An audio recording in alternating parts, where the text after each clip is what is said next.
Hello, boys and girls, and welcome back to Grandma Reads. Today, we're going to read a story from The Little House on the Prairie, and these are some of their Christmas stories.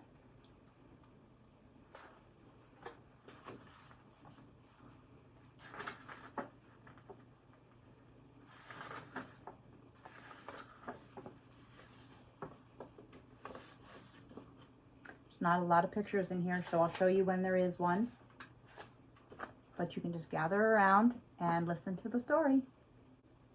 Christmas in the Big Woods. Christmas was coming to the big woods of Wisconsin, where Laura lived with her pa and ma, her older sister Mary, and her baby sister Carrie.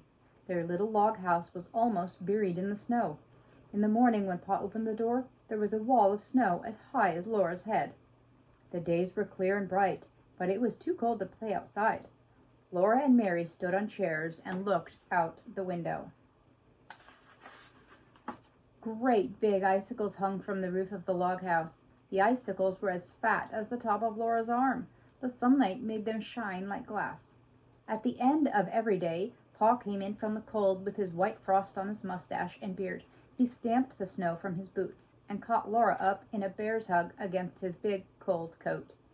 Every night, Pa was busy. He was making a Christmas present for Ma.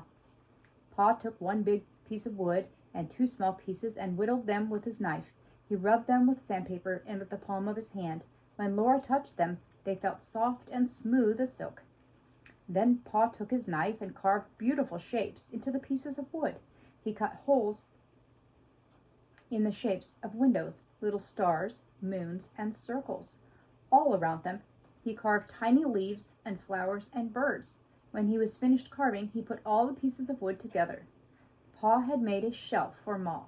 He hung it carefully on the log wall between the two windows. Ma placed her little china woman on the shelf.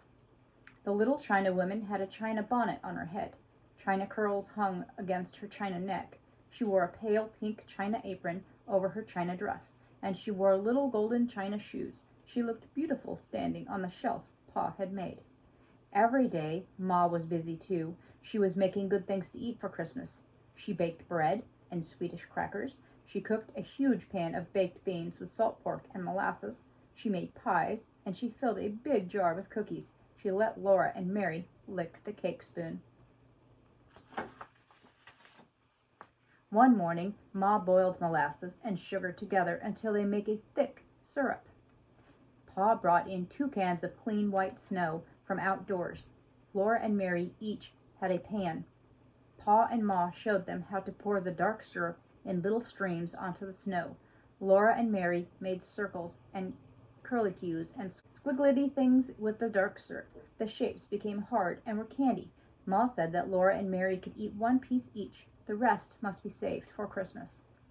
Ma was doing all this cooking because Aunt Eliza and Uncle Peter and the cousins, Peter and Alice and Ella, were coming for Christmas. Laura couldn't wait to see her cousins. She always played with Mary because Mary was her big sister and Carrie was too little to play with yet. And her cousins lived too far away to visit every day. Laura liked playing with Mary most of the time, but Mary liked to play quiet games, and Laura liked to run and jump and shout. Laura's cousins liked to run and jump and shout too. And I thank you for joining us for that little story. That was chapter 1. If you would like to come back again, we will read chapter 2.